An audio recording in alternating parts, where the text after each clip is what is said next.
Hello everyone, welcome back to the Skyhawk tutorials and I'm here, your mentor Rahul, and we are going to start the chapter 3 which is metal and non-metal. So today we will discuss the basic difference between what is the difference between metals and non-metals. So metals and non-metal होते क्या हैं? We will discuss according to the physical property. Afterward we will discuss according to the chemical properties and we will discuss the activities through which we can explain each one of them. So metal और non metal में basically difference क्या होता है? Metal जो metal होते हैं वो हमेशा इलेक्ट्रॉन को लूज करते हैं, ठीक है। लूज इलेक्ट्रॉन्स जो become a positive ions, that is cation.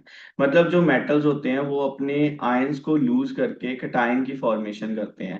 For example अगर मैं बोलूं सोडियम है, तो सोडियम का हमें पता है एटॉमिक नंबर 11 होता है और इसके आउटर मोस्ट शेल में एक ही इलेक्ट्रॉन होता है।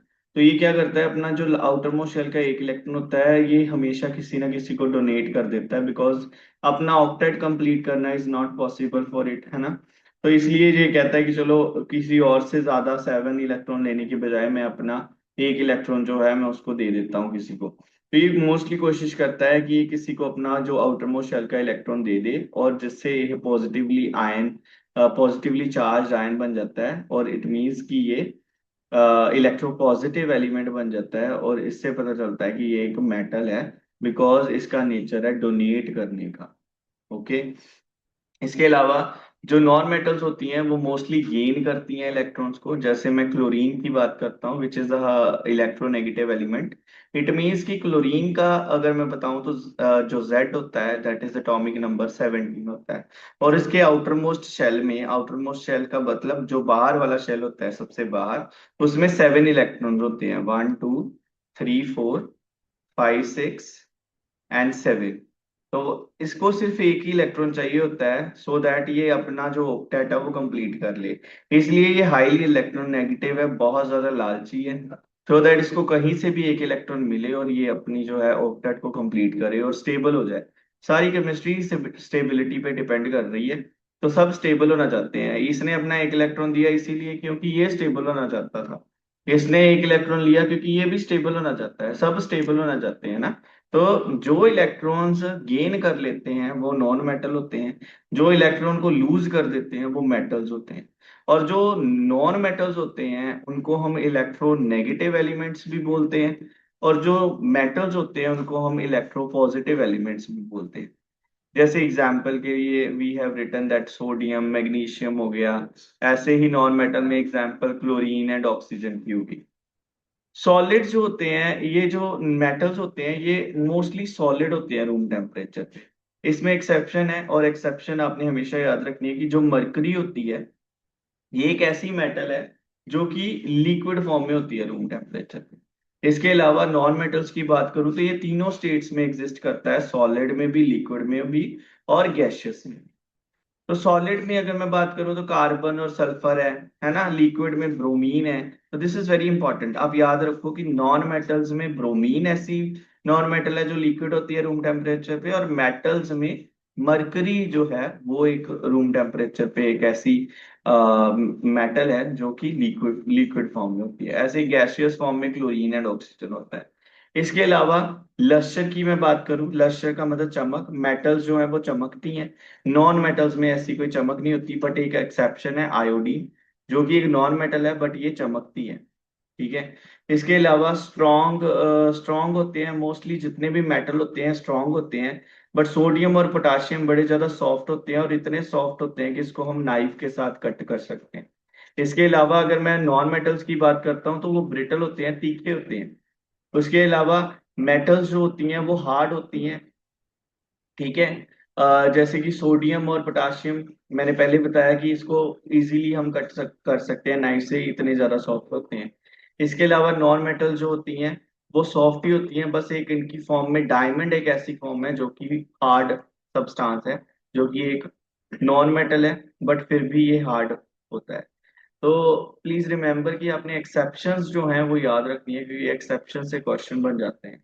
इसके अलावा मेलेबिलिटी, जो मेटल्स होती हैं वो मेलेबल होती हैं। मतलब मेलेबिलिटी का क्या मतलब होता है, अगर हम इसको पीट दें, मतलब इसको थोड़ा प्रेस करें तो प्रेस करके इसकी शीट्स बन सकती हैं। तो जो शीट्स बना सकते हैं वो मेटल की बना सकते हैं, नॉन मेटल की नहीं।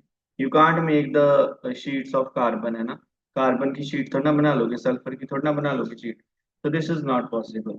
उसके अलावा डक्टाइलिटी की अगर मैं बात करता हूँ तो मेटल जो होती हैं वो डक्टाइल होती हैं, मतलब उसकी वायर्स बन सकती हैं। नॉन मेटल्स की वायर नहीं बनती है, आपने देखा होगा कॉपर की वायर बनती है, एल्यूमिनियम की वायर बनती है ना। तो ये मेटल्स होती हैं, इनकी वायर्स होती हैं, नॉन मेटल की कोई वायर नहीं होती। ठीक है। इसके अलावा नॉन मेटल में जैसे मैं बोलूँ कार्बन की एक फॉर्म होती है ग्रेफाइट, तो ग्रेफाइट की कभी आपने देखी वायर? नहीं देखी ना। तो इट मीन्स नॉन मेटल की वायर नहीं बन सकती। इसके अलावा जो मेटल्स होती हैं उनका मेल्टिंग बॉइलिंग पॉइंट हाई रहता है, क्योंकि जो पार्टिकल्स होते हैं वो बड़ी टाइटली पैक्ड होते हैं एक दूसरे के साथ। तो इंटरमॉलिक्यूलर स्पेसिस बहुत कम होती हैं, तो बहुत ज्यादा हीट करना पड़ता है इनके बॉन्ड को तोड़ने के लिए। इट मीन्स इनका बॉइलिंग पॉइंट और मेल्टिंग पॉइंट कॉन्सिक्वेंटली बढ़ेगा। सेम वे अगर मैं नॉन मेटल्स की बात करता हूँ, तो नॉन मेटल्स में जो मेल्टिंग बॉइलिंग पॉइंट होता है वो लो रहता है, बट डायमंड एक ऐसी फॉर्म है जिसका मेल्टिंग बॉइलिंग पॉइंट हाई रहता है। सेम इसमें एक्सेप्शन मैंने आपको बताया कि अगर ये सॉफ्ट है तो सॉफ्ट है, तो नाइफ से कट कर रहे हो, तो इवन अगर नाइफ से कट कर रहे हो तो फिर ये सॉफ्ट है, तो इसका मेल्टिंग बॉइलिंग पॉइंट भी कम ही होगा। इसके अलावा देखो हमारा और आ जाते हैं, जैसे मेटल्स जो है उनकी डेंसिटी हाई रहती है, हैवी एलिमेंट्स होते हैं। नॉन मेटल जो होती हैं उनकी डेंसिटी कम होती है।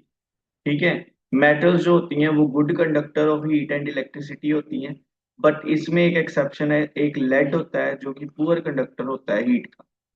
पुअर कंडक्टिविटी होती है नॉन मेटल्स की, मतलब इलेक्ट्रिसिटी को कंडक्ट नहीं करवाते, बट एक्सेप्शन एक आ जाती है ग्रेफाइट, जो कि पेंसिल का लेड होता है ना, पेंसिल का सिक्का जो होता है ना, वो एक गुड कंडक्टर होता है, उसमें से इलेक्ट्रिसिटी पास हो जाती है। इसके अलावा मेटल्स जो होती हैं वो सोनरस है, मतलब साउंड प्रोड्यूस करती हैं। ठीक है। अगर आप किसी भी मेटल की चीज को हैमर करोगे ना, या नीचे पटकोगे, या दो मेटल की चीजों को एक दूसरे से हिट करोगे, तो वहां से साउंड निकलेगा। इट मीन्स मेटल जो है वो सोनरस होती है। अपार्ट फ्रॉम दैट जो नॉन मेटल्स होती हैं उनमें से साउंड कोई नहीं निकलता, इट मीन्स नॉन सोनरस होती है। ठीक है। Lies on the left hand side of the periodic table, जो मेटल्स होती हैं वो हमेशा लेफ्ट साइड पे, जैसे ये पीरियोडिक टेबल है ना, तो पीरियोडिक टेबल के लेफ्ट साइड पे जो हमारी होती है मेटल्स, और जो नॉन मेटल्स होती हैं lies on the right hand side, अपनी जो राइट हैंड साइड पे है, सॉरी, राइट हैंड साइड पे ये नॉन मेटल्स होती हैं हमारी इस साइड, और जो मेटल होती हैं वो हमारी इस साइड होती है, लेफ्ट साइड। ये हमारी मेटल्स होती हैं। ठीक है। जो अल्कली मेटल्स और अल्कलाइन अर्थ मेटल्स आप हायर क्लासेस में पढ़ते हो, ये जो पहले दो ग्रुप्स में होती है। ठीक है। तो ये था हमारा basic difference between metals and non metal.